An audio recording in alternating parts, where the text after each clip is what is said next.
নমস্কার ভিউয়ার্স। পয়লা মার্চ থেকে লক্ষ্মী ভান্ডার বন্ধ হয়ে যাবে এই নিয়ম না মানলে। কি সেই নিয়ম দেখুন আজকের এই ভিডিওতে। পশ্চিমবঙ্গ সরকারের একাধিক প্রকল্পের মধ্যে গুরুত্বপূর্ণ একটি প্রকল্প হলো লক্ষ্মী ভান্ডার প্রকল্প। রাজ্যের মহিলারা এই প্রকল্পে অর্থ সাহায্য পেয়ে থাকেন। তবে বর্তমানে এই প্রকল্পে বেশ কিছু বদল আসতে চলেছে। আগামী ১লা এপ্রিল ২০২৫ থেকে লক্ষ্মী ভান্ডার প্রকল্পের কিছু নিয়ম পরিবর্তন হচ্ছে। রাজ্য সরকারের তরফ থেকে জানানো হয়েছে যে নির্দিষ্ট কিছু শর্ত না মানলে ১লা মার্চ থেকে লক্ষ্মী ভান্ডারের টাকা বন্ধ হয়ে যাবে। তাই যে সকল সুবিধাভোগী মহিলারা লক্ষ্মী ভান্ডার পেয়ে থাকেন তাদের অবশ্যই এই নতুন শর্তের কথা জানতে আপনাদের হবে। তো কি এই শর্ত তাই জানাবো আজকের এই ভিডিওতে। তো ভিডিওটি প্রথম থেকে শেষ অবধি দেখতে থাকুন।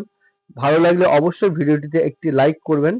চ্যানেলে নতুন হলে চ্যানেলটিকে অবশ্যই সাবস্ক্রাইব করে পাশে থাকা বেল আইকনটিকে অল করে রাখবেন, যাতে এইরকম নিত্য নতুন ভিডিও নোটিফিকেশন আপনারা পেয়ে যান।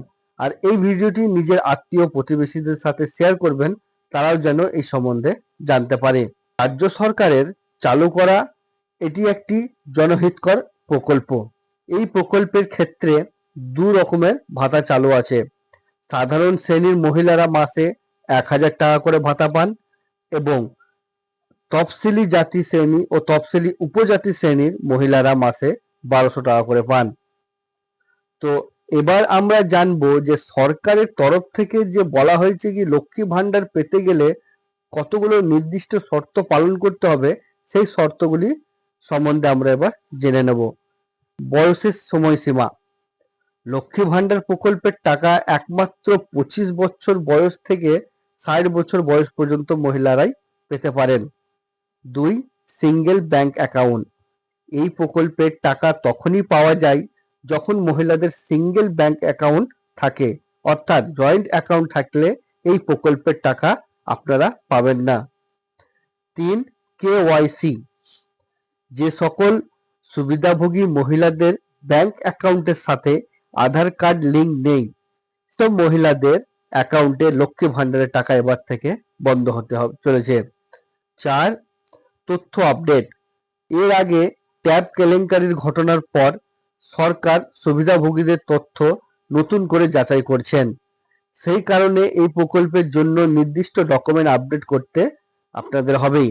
মাথায় রাখতে হবে, লক্ষ্মী ভান্ডার প্রকল্পের টাকা পাওয়ার জন্য মহিলাদের অবশ্যই অ্যাকাউন্ট চেক করতে হবে, অর্থাৎ আপনার ব্যাংক অ্যাকাউন্টের সাথে আধার লিঙ্কের কেওয়াইসি আছে কিনা আপনি হোম ব্রাঞ্চে গিয়ে আপনি আপনার অ্যাকাউন্টের সাথে আধার কার্ডের লিঙ্ক আছে কিনা এটি চেক করে নিন।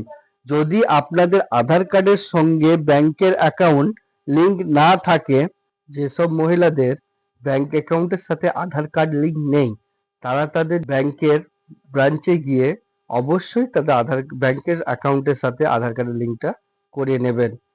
১লা মার্চের আগে করে নেবেন। এই ছিল লক্ষ্মী ভান্ডারের ১লা মার্চের রাজ্য সরকারের তরফ থেকে কিছু শর্ত। তো আশা করছি ভিডিওটি আপনারা বুঝতে পেরেছেন। ভিডিওটি ভালো লাগলে অবশ্যই ভিডিওটিতে একটি লাইক করে চ্যানেলে নতুন হলে চ্যানেলটিকে সাবস্ক্রাইব করবেন এবং পাশে থাকা বেল আইকনটিকে অল করে রাখবেন। আর এই ভিডিওটি নিজের আত্মীয় বন্ধুদের সাথে শেয়ার করবেন, তারাও যেন এই সম্বন্ধে জানতে পারে। তো ভিডিওটি এখানে শেষ করছি। আমার সঙ্গে ভিডিওর শেষ অবধি জুড়ে থাকার জন্য আপনাদের অসংখ্য ধন্যবাদ। ভালো থাকবেন, সুস্থ থাকবেন। নমস্কার।